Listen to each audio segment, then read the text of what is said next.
Comme beaucoup de Madrilènes, dès que j'ai plus de 2 jours de vacances, je prends ma voiture et je roule vers le sud, direction la Costa Blanca. Au sud de Valence, et juste avant d'arriver à Alicante, quelque chose d'inouï, énorme apparaît à l'horizon. Comment ne pas le voir, me direz-vous? Avec ses innombrables gratte-ciel, on dirait que c'est Miami. Eh bien, c'est plus que Miami et même plus que New York. C'est Benidorm, la ville qui compte le plus grand nombre de gratte-ciel au monde par habitant. Benidorm, vous l'aurez deviné, est aussi la Mecque du tourisme de masse. Quand on voit ça, difficile d'imaginer qu'il y a un peu plus d'un siècle, c'était un modeste village de pêcheurs. Avec ses petites maisons en bord de mer, ses barques et ses 2 immenses plages presque désertes. Au total, 5 km de plages de sable fin. C'est à un Allemand, Christian August Fischer, que l'on doit les premières références touristiques au début du 19e siècle. Dans son livre « Description de Valence », il recommandait de passer 3 ou 4 jours à Benidorm. Fischer avait déjà été séduit par la douceur de vivre. Mais le tourisme, le vrai, arrive bien plus tard. Ce n'est qu'en 1951 que cet homme, Pedro Zaragoza, devient maire et révolutionne la ville. En moins de 2 ans, il rénove les infrastructures, prépare les plages et ça marche. Les touristes arrivent, beaucoup de touristes, suédois, allemands, français, et avec eux, bien sûr, les femmes, qui arborent les premiers bikinis sur la plage.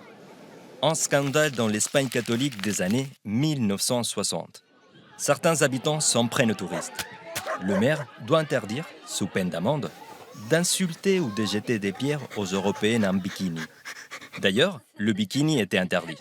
Franco, le dictateur, n'aimait pas que les femmes étrangères se promènent à moitié nues sur nos plages.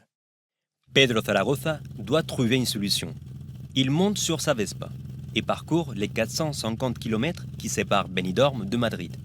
Il se présente à l'improviste à la résidence de Franco et il le supplie de ne pas chasser les touristes. Ils apportent de l'argent et nous en avons besoin. Cela a dû convaincre le dictateur de fermer les yeux sur les plages de Benidorm. Pedro Zaragoza lance alors une campagne de promotion internationale révolutionnaire. Il met en bouteille le soleil, sol de Benidorm, et envoie même un exemplaire à la reine d'Angleterre. Il prévoit d'inonder l'Europe d'affiches indiquant les kilomètres qui mènent à Benidorm. Et pour couronner le tout, il organise le voyage d'une famille de Lapons qu'il va chercher en Finlande. Les photos font le tour du monde avec la phrase « Les Lapons viennent à Benidorm ». La ville s'agrandit. Don Pedro ne sait plus quoi faire. Il n'y a plus de terrain pour continuer à construire. Un architecte, Francisco Muñoz, lui donne la solution. Il lui explique la théorie de la boîte d'allumettes. Il place une petite boîte sur son côté le plus large, puis la retourne pour la mettre debout sur le côté les plus étroits. En d'autres termes, construire vers le haut permet de gagner de l'espace. Les gratte-ciel poussent, se collent les uns aux autres sans aucun critère. C'est ainsi que Benidorm grandit toujours vers le haut. Le ciel n'a pas de limite. Et les ambitions de Don Pedro non plus. Jaloux du Festival de San Remo en Italie, il crée en 1959 le Festival de la chanson de Benidorm. Cela vous dit quelque chose?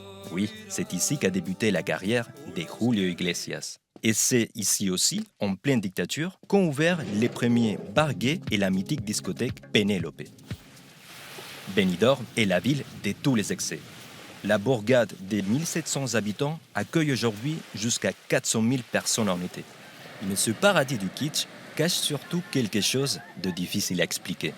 Entre les aberrations urbanistiques et les plages bondées, on respire la douceur de vivre ensemble avec tolérance. On y trouve des retraités qui dansent sans complexe jusqu'à la nuit tombée, des bandes d'adolescents qui se réveillent en dansant, des familles avec des bébés qui ne dorment pas, des couples et des âmes solitaires. Des gens viennent du monde entier à Benidorm pour faire la fête ou simplement pour sentir le soleil sur la peau. Et tant pis si certains la trouvent moche.